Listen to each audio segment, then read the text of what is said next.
que renueve ese testimonio dentro de nosotros, Señor. Queremos sentir, Señor, Padre querido, esa filiación, Señor, como hijos tuyos que somos, Señor, mediante de tu Espíritu Santo, Padre querido. En esta hora, Señor, como dice el salmista, Señor, como el ciervo brama por las corrientes de las aguas, así clama por ti mi alma, oh Dios mío. Padre, en esta hora, Señor, que sea tu palabra, Señor, que pueda nutrir una vez más, Señor. Tú dices, Señor, en tu palabra que tú eres el pan de vida que descendió del cielo. Y que el que de ti come, Señor, no tendrás hambre ni sed jamás, Señor. Aleluya, Señor. En esta hora, Dios querido, utiliza a tu siervo como instrumento, Dios, como canal, Señor. Padre, que sea tu Espíritu hablando la palabra, Señor, inspirada, Dios. Porque nunca la profecía vino por voluntad humana, sino que los santos hombres de Dios hablaron la palabra siendo inspirados por el Espíritu Santo, Señor. Hoy inspira, Señor, aleluya, aquellos que les toca ministrar, Señor, aquellos, Señor querido, que aún desde la banca, Señor, han venido a rendir alabanza, adoración a tu nombre y a tu presencia, bendito Jesús. Aleluya, Señor Dios querido, oh Dios, bendito Señor, aleluya, que sea tu Espíritu Santo, Señor, penetrando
está operando a favor nuestro, ¿cierto?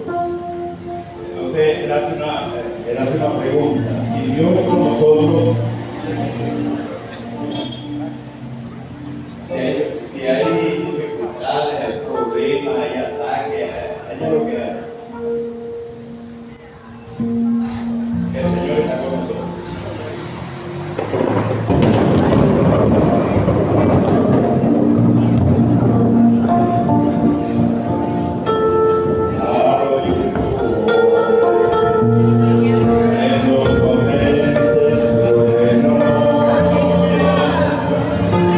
Y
quiero comenzar la prédica compartiendo algunas cosas con la iglesia del Señor.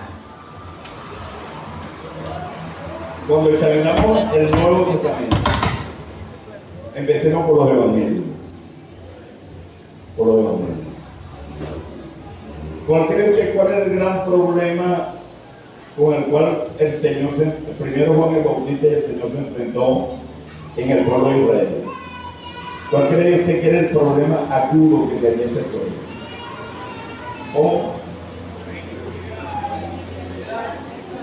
¿Ok? No es usted, soy yo que...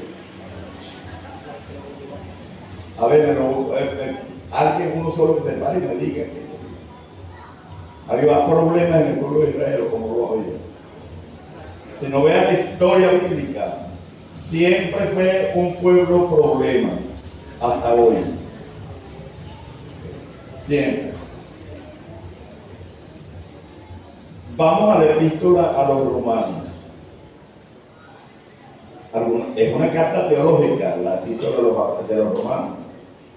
Pero había problemas en la iglesia de los romanos.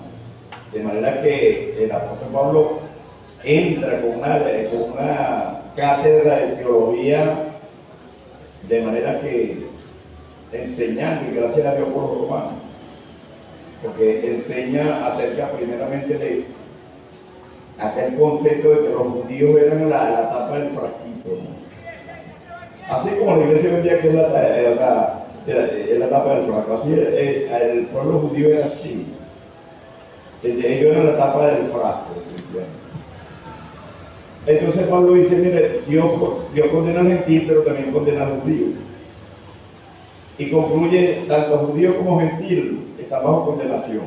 Esa es la primera parte de esa carta. Entonces la segunda carta desarrolla lo que es la manera como acercarse a Dios, o mejor dicho, cómo Dios se acercaba a nosotros, que es mediante la imputación de su justicia, ¿no? Mediante la fe en el sacrificio del Señor. Luego ilustra aquella doctrina compara la obra condenatoria de Adán con la obra redentora del Señor Jesucristo. Él va hilanando, o sea, va haciendo el piso para demostrar por las Escrituras, demostrar el poderoso evangelio del Señor.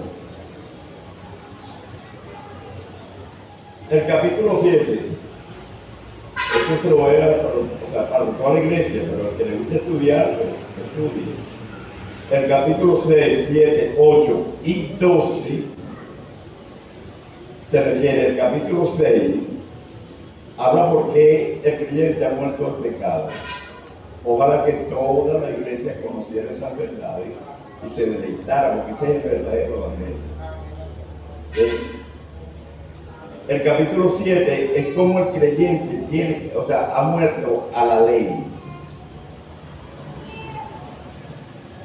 El capítulo 8 es la vida que el Espíritu da. Pero el capítulo 12 hace un paréntesis desde el 9, 10 y 11 hasta el capítulo 12 y habla acerca de la vida que Dios ha dado al creyente, como el creyente tiene que manifestarla en la iglesia del Señor. ¿Cuántos tienen vida del Espíritu acá? Eso es como usted y conmigo. Habla el capítulo 12 y si es el que comienza el 6 hablando del cuerpo, porque el pecado está en el cuerpo, vamos a llamarlo así, él lo dejó así.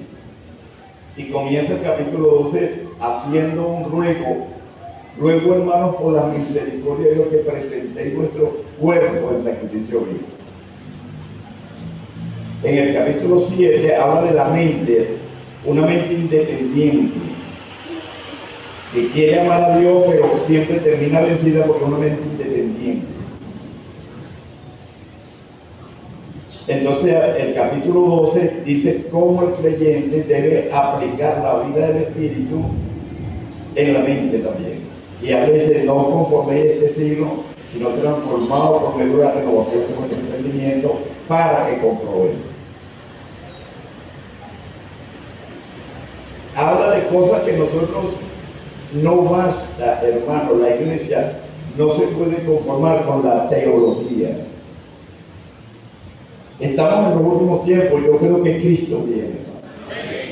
Y si el Señor viene, nosotros tenemos que tener una relación con el Señor y tenemos que someternos al Espíritu Santo y a la palabra de Dios. Lo demás, no hay manera que usted o yo o cualquiera, no hay manera, hermano, que salgamos ilesos si nosotros no nos sometemos a la palabra del Espíritu Santo de Dios. Pero había problemas, había problemas de diferencia. Capítulo 14, 15 habla de el débil y el fuerte en la fe. ¿De qué manera podían arreglar su asunto? Porque tanto el débil como el fuerte, el Señor lo recibía y punto. Yo pienso que podemos nosotros ejercitarnos en esa enseñanza. Si hablamos de la iglesia de Corinto, la tapa del frasco.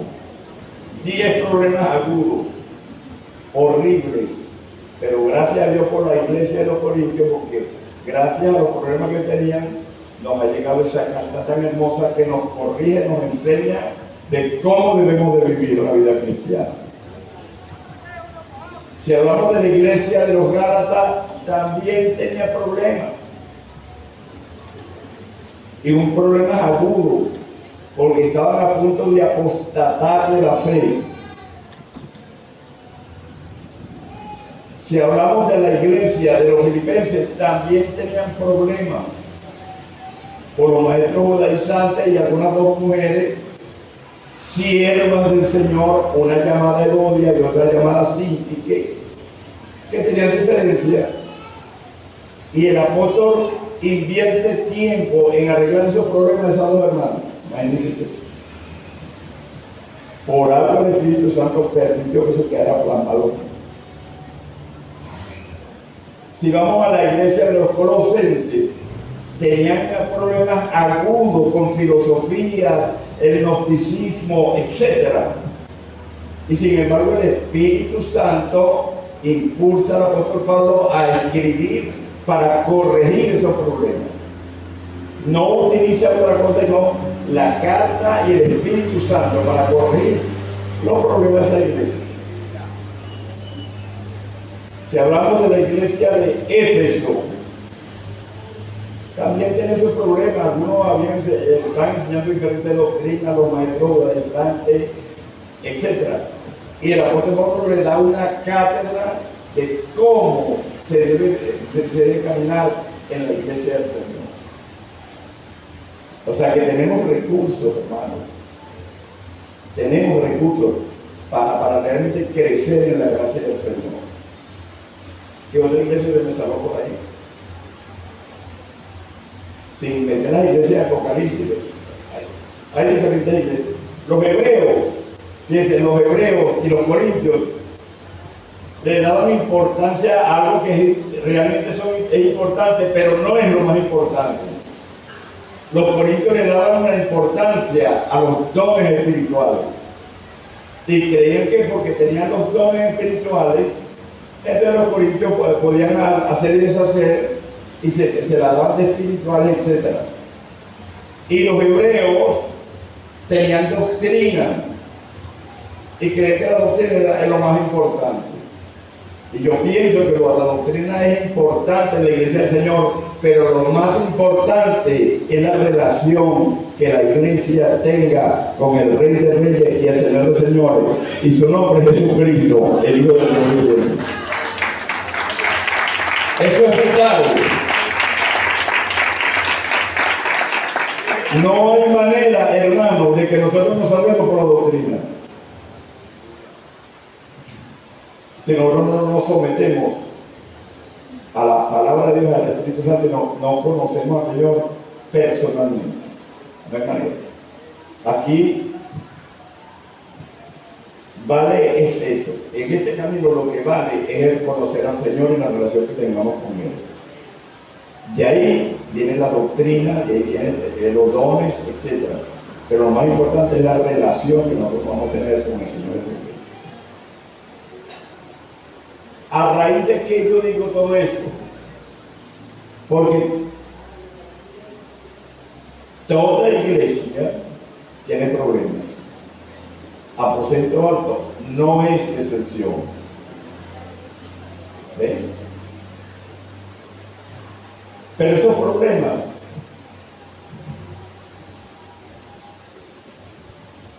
el que quiera, aquí está la palabra, por aquí, los problemas que surjan de la iglesia se tienen que arreglar por aquí. ¿Estamos de acuerdo? Díganme pues. ¿Sí? Los problemas que salgan en esta iglesia o cualquier iglesia que se llame de Jesucristo tienen que arreglarse por aquí.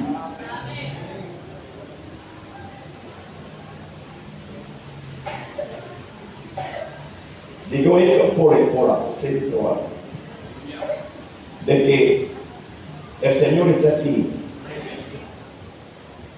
Todavía Él no ha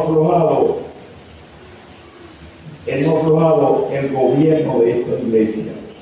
Él es el Señor de esta iglesia. Él es el Señor de señores de esta iglesia. Porque hasta donde yo sé, el que pagó sangre por esta iglesia se llama el Señor Jesús. Nosotros, siervos, somos siervos. Usted es un siervo y yo soy un siervo. ¿Qué nos va a diferenciar? Las funciones que nosotros ejecutemos dentro de la iglesia. Tengo una función de pastoral, ustedes a lo mejor tienen función de liderazgo, ustedes a lo mejor tienen función de maestro, etc. Si cada uno se pusiera en el lugar que el Señor le ha puesto, vamos a marchar todos en victoria, gloria a Dios. De eso se trata la predicación hoy. Yo no voy espero no tardarme mucho, aunque tengo ganas de predicar. Esto está en el capítulo 3 de 1 Timoteo. Está lloviendo, que llueva, todavía está en la cueva. Ahora que llueva hasta las 7 de la noche.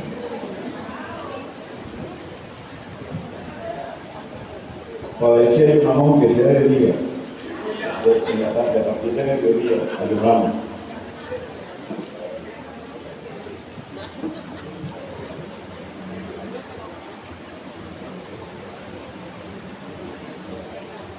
A mí no me cobarda, hermano, definitivamente, mientras yo tenga la palabra de Dios en mi mano, puedo hablar aquí, en el nuevo sitio, en el monumental, donde sea, puedo hablar de la palabra del Señor. Y ni siquiera miedo escénico, porque como no voy a hablar de lo mío, sino de lo del Señor, Él se encarga de llevar su palabra y ponerla por obra, definitivamente. El verso 14, el verso 15 y el verso 16 de 1 de Timoteo, capítulo 3, dice así. 1 de Timoteo 3, 14, 15 y 16. Esto te escribo, aunque tengo la esperanza de ir pronto a verte, para que si tardo, sepas cómo debes conducirte en la casa de Dios, que es la iglesia del Dios viviente, columna y baluarte de la verdad. E indiscutiblemente grande es el misterio de la piedad. Dios fue manifestado en carne, justificado en el Espíritu, visto de los ángeles, predicado a los gentiles, creído en el mundo, recibido arriba en gloria. Eso es lo que es la palabra que hemos leído, que el Señor añada bendición a su santa palabra. Que esa palabra corra y sea glorificada. Que esa palabra quebrante la roca. Que esa palabra sea como fuego que consume. Y que el Señor sea glorificado en esta preciosa tarde. El Señor siempre ha tenido por objetivo habitar en el ser humano. estar con el ser humano. Ese es el plan eterno de Dios. El plan de Dios era habitar en el ser humano. Y de hecho, siempre la Escritura nos habla acerca de la cercanía que el Señor tiene. Pero es que el Señor tiene sus condiciones. Siempre ha tenido sus condiciones para acercarse al ser humano. Y mucho más para acercarse. Hay un texto que habla, creo que en el capítulo 10 de Levítico, que dice: yo me voy a santificar en todo aquel que se acerque a mí. Son palabras mayores, porque si leemos el contexto, era que habían sacerdotes ordenados al ministerio, realmente gente de Dios, pero se descuidaron y quisieron poner lo que Dios le había puesto en la mano, la responsabilidad que Dios le había puesto en la mano, la quisieron poner así como algo común. Le quisieron dar trato común. La palabra de Dios exigía de que el fuego del altar nunca debía apagarse. Y que con el fuego del altar los sacerdotes tenían que tomar fuego de ese altar y ponerlo y prender las lámparas del lugar santo. ¿Por qué Dios lo puso así? No lo sé. Pero si Dios lo puso así, es porque es lo que más convenía. ¿No le parece? Cuando Dios establece algo, si es establecido por Dios, lo entienda usted, lo entienda yo o no lo entendamos, si Dios lo puso, así será. Eso tiene que ser ley para la iglesia y para los ministros de Dios, los siervos del Señor. Y Dios puso, eso sí, aquellos hombres, no sé si les dio flojera, no sé si estaban medio borrachos. Lo cierto del caso es que la Escritura dice que tomaron fuego de otro lado y prendieron, usaron fuego extraño, un fuego que el Señor no les había mandado. Algunos dirán livianamente, pero ¿qué fuego fue? ¿Cuál es la diferencia?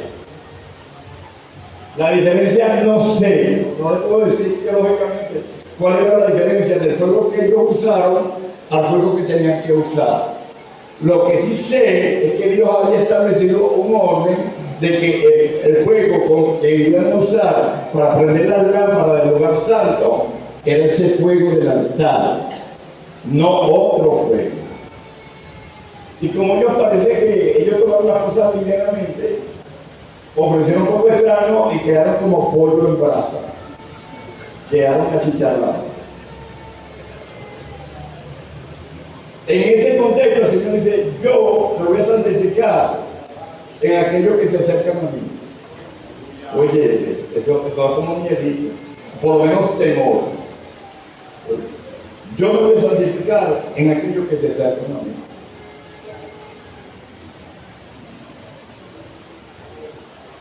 Y vamos allá, a estos dos muchachos que murieron, eran sobrinos de Moisés e hijos de Aarón.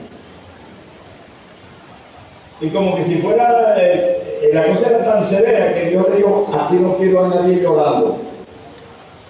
Y le dijo el papá: aquí no te quiero llorando. Y le dijo el tío: no quiero a nadie llorando por estos muchachos. Ahora, como seres humanos, imagínese usted que le pase una tragedia de esa a un sobrino, a un familiar de uno, y que diga: no te quiero llorando. Oye, yo por lo menos le respondería: te oye, Señor, pero no la misma te va a llorar. ¿Qué quiero decir yo con esto? Que Dios, las cosas del Señor son muy serias. En el capítulo 10 del libro de los Hechos habla acerca de que Pedro tuvo una visión, que un lienzo grande bajaba del cielo y que ese lienzo había cuadrúpedos y había diferentes animales. Y el Señor le dijo a Pedro: mata y come, Y Pedro le contestó al Señor, no, Señor, porque tú sabes que no va a pasar nada inmundo por mis labios. ¿Qué dijo el Señor? Lo que Dios limpió, no lo lleves tú como inmundo. Esa es la segunda advertencia o instrucción, enseñanza que el Señor le da a Pedro. Hay otra instrucción que quiero citar a ustedes, que está en el capítulo 10 del libro de los Hebreos. Desde el capítulo 26 en adelante, verso 26 en adelante, que habla que dice que el que viola la ley de Moisés muere irremisiblemente en boca de 2 o 3 testigos. Hace una pregunta allí y dice, ¿cuánto mayor castigo pensáis que merecerá el que tenga por inmunda o por común la sangre del nuevo pacto en la cual fue santificado? Eso es como para vivir en el temor de Dios.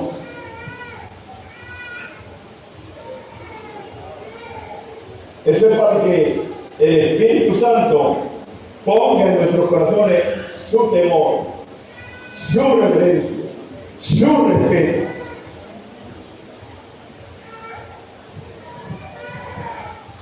Y debo insistir, la iglesia contemporánea, el pecado de la iglesia contemporánea es escuchar y no obedecer. Me gustó el tema de anoche. Me gustó el tema de ayer.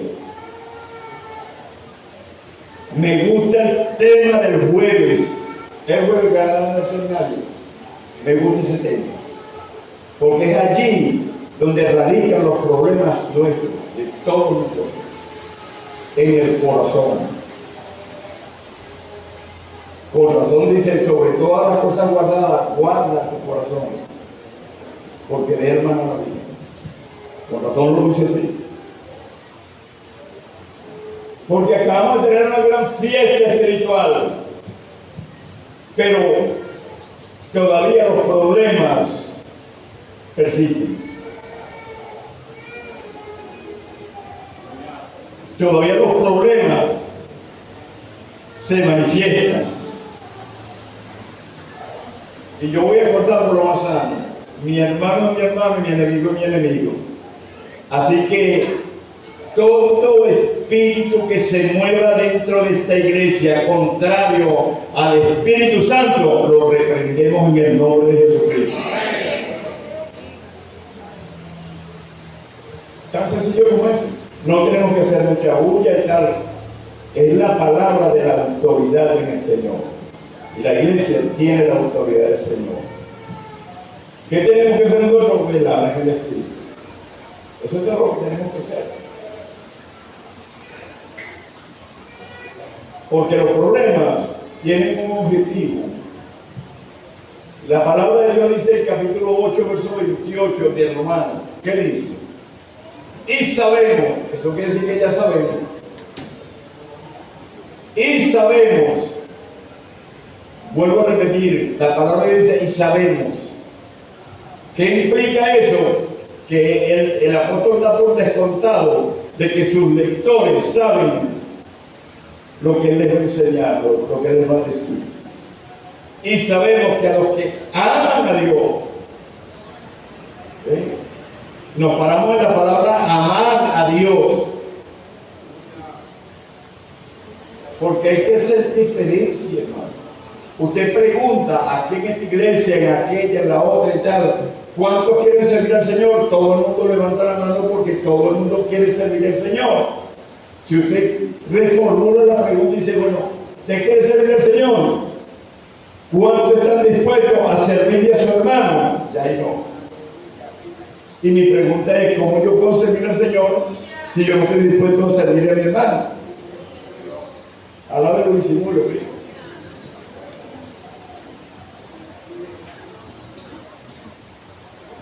Porque la iglesia está compuesta por gente de diferentes crianzas. Usted no fue creado igual que yo, o yo no fui creado igual que usted. Entonces, ¿cómo podemos nosotros ponernos de acuerdo? Tenemos la palabra de Dios. Y yo pienso que una persona en su sano juicio que esté siendo guiado por el Espíritu Santo, porque también hay sentencia para eso, hermano. Romanos 8:14 dice que los que son guiados por el Espíritu, esos son los hijos de Dios. No, es una persona que sea guiada por el Espíritu Santo, obviamente, aunque esté muy distraído o distraída, aunque esté, pero si es la palabra de Dios, eso tiene que llegar, porque es la palabra de Dios. Y si no le llega, como el tema, Yelisa no está por ahí, ¿verdad? Como el tema del corazón insensible, el corazón duro, de piedra, que tiene sus características, ¿verdad? Sí, porque el corazón, yo doy por sentado que cuando el Señor nos salvó, nos dio un nuevo corazón. ¿Cuántos están de acuerdo con eso? Yo doy por sentado eso, pero ese corazón, desde el día que nos convertimos, si nosotros no permanecemos en la palabra del Señor, ese corazón puede mutar y se puede ir haciendo insensible, desobediente. No sé, alguien que me diga los estados del corazón. El estado del corazón, un corazón necio, un corazón insensato. ¿Cómo? Un corazón diabólico. Y así. Entonces a nosotros nos toca examinar a la luz de la Escritura. Ese es el espejo que nosotros debemos tener y velar. Porque no hay ninguna razón de que una persona que haya sido objeto de la gracia, que ministre la palabra, que ministre a Dios, etc., y por descuido, oye hermano, empieza a descuidar su corazón. Cuando viene a ver, entonces es entregado a los verdugos. Se entrega a los verdugos para que despierten. Cuando el Señor dice, crece, permanece en mí. Esa es la línea que tenemos que plantear este mundo. El apóstol Pablo escribe, oye, qué bonito esto. Usted le ha seguido la pista a Timoteo, capítulo 16 del libro de los Hechos. Ya usted ve cómo Timoteo, allá en Listra, un discípulo, un muchacho, un joven, pero que tenía buen testimonio, tenía una herencia espiritual. Es muy importante la herencia espiritual. Tenía herencia espiritual. ¿Cómo lo sé yo? Pues el apóstol Pablo habla de la fe que habitó primero en la abuela de Timoteo, después en Eunice, la madre de Timoteo, y sí, estoy seguro que también en ti. ¿Y qué tipo de fe era la que tenía Timoteo, que había heredado? Genuina. Era una fe que producía fruto. Era una fe que lo impulsaba a él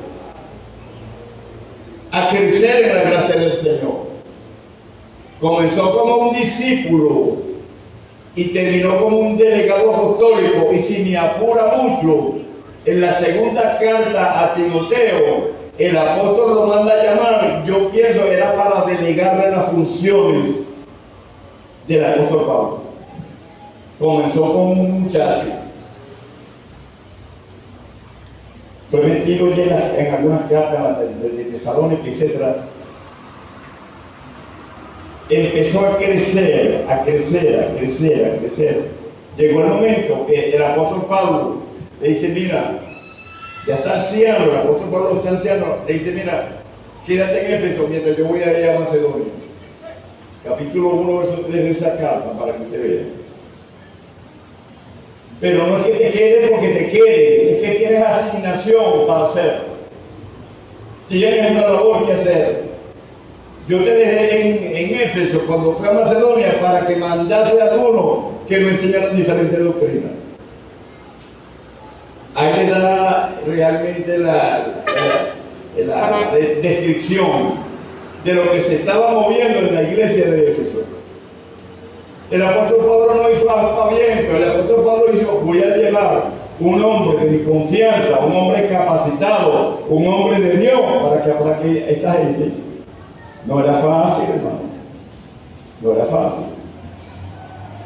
Porque siempre cuando la persona ha tomado en serio el llamado de Dios,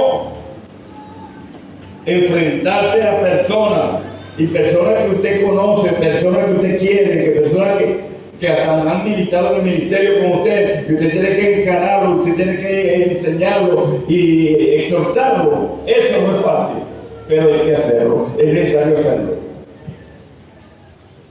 Eso es lo que tiene que hacer Timoteo en esa época. Entonces, examinemos esa carta poco a poco, porque es una carta que nos puede enseñar. Ahí Pablo habla y le enseña a Timoteo y recuerda, mire, yo le voy a dar gracias a mi Dios porque me tuvo por fiel poniéndome en el ministerio. En otras palabras, le está diciendo a Timoteo, acuérdate que el que me puso a mí en el ministerio fue el Señor. ¿Cuántos alaban el nombre del Señor? Y dice, habiendo sido yo injuriador, blasfemo, perseguidor, el Señor tuvo misericordia de mí y se la tuvo de mí, que hice todas estas cosas, cuanto más la hará con aquel que es menos pecador que yo. Empieza el apóstol Pablo enseñándole eso. Luego en el capítulo 2, el apóstol Pablo le enseña, quiero enseñarle el orden del culto público para que no esté, mira, o sea, estoy dando asesoramiento. Y ahora, mira, primero, el culto público debe ser un culto de oración y que haya gente que ore, haya gente que haga diferentes tipos de oraciones, acciones de gracias, peticiones, etc. Oye, yo te aconsejo, Timoteo, que en el culto público se ore por los que están en eminencia, por los gobernantes. Pero quiero que eso tenga un orden de Dios, que los hombres levanten manos santas, sin ira, sin contienda, porque le están orando al Señor. ¿Cuántos pueden alabar el nombre del Señor? Luego comienza el apóstol Pablo a hablar acerca de la modestia de las hermanas dentro de la iglesia. Y las mujeres tienen que vestirse con modestia y da instrucción. En el capítulo 3 comienza con el liderazgo de la iglesia. Empezando por los obispos, lo que nosotros llamamos ancianos, obispos, sobreveedores, supervisores de la obra del Señor. Y le dice Timoteo, cualquiera puede aspirar, es bueno aspirar, pero no puedes poner a alguien que no cumple estos requisitos y le da los requisitos del gobierno de la iglesia. Entonces dice, ¿cuál es el primero? El primero es con relación a la familia, a la casa. Eso es lo primero que el apóstol Pablo. Entonces, apartemos al apóstol Pablo y pongamos al que inspiró al apóstol Pablo, que se llama el Espíritu Santo, para imprimir, improntar estas cosas en la palabra de Dios como ejemplo y como instrucción y como guía para nosotros.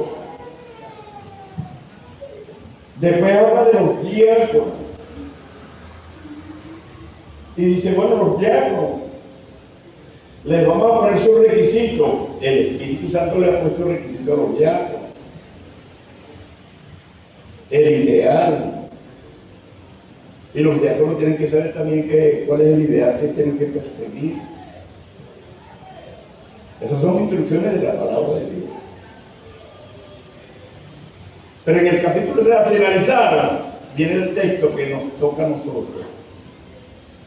El apóstol Pablo les dice a Timoteo te estoy escribiendo, aunque yo tengo la esperanza de ir a pronto verte. En otras palabras, estoy en Macedonia, pero tengo la esperanza de que te voy a visitar pronto. Pero esta línea te las escribo para que si yo tardo, déjalo ahí. Sepa cómo conducirte de la iglesia del Señor. Y la iglesia del Señor, nosotros tenemos que aprender a conducirnos dentro de la iglesia del Señor. Porque tenemos instrucciones. Entonces mire cómo dice, sepa cómo conducirte en la iglesia del Señor, en la casa del Señor. Dice, en la iglesia del Dios viviente o del Dios vivo. Cuando a mí me dicen, esta es la casa de fulano, es porque en esa casa se desarrolla la vida de fulano de tal, del dueño de esa casa. Es cuando él manifiesta su vida, hace su vida dentro de la casa donde vive. Eso es lo que quiere decir. Si la casa es de Dios, hablando de la iglesia del Señor, lo que nos está tratando de decir el apóstol Pablo es que aquí en este ámbito de la iglesia es donde Dios hace su vida con usted y conmigo. Dios está aquí. Y que yo puedo visitar a usted, pero yo no voy a ir a mandar su casa. Yo puedo dar una sugerencia, o a lo mejor se me va la lengua y digo, oye hermano, pero pues yo voy a mandar a tu casa. La iglesia es la iglesia de Dios. Aquí el que manda es el Señor, hermano. ¿Sí? Porque es la iglesia del Señor, aquí es donde Dios hace su vida con usted y conmigo. ¿Sí?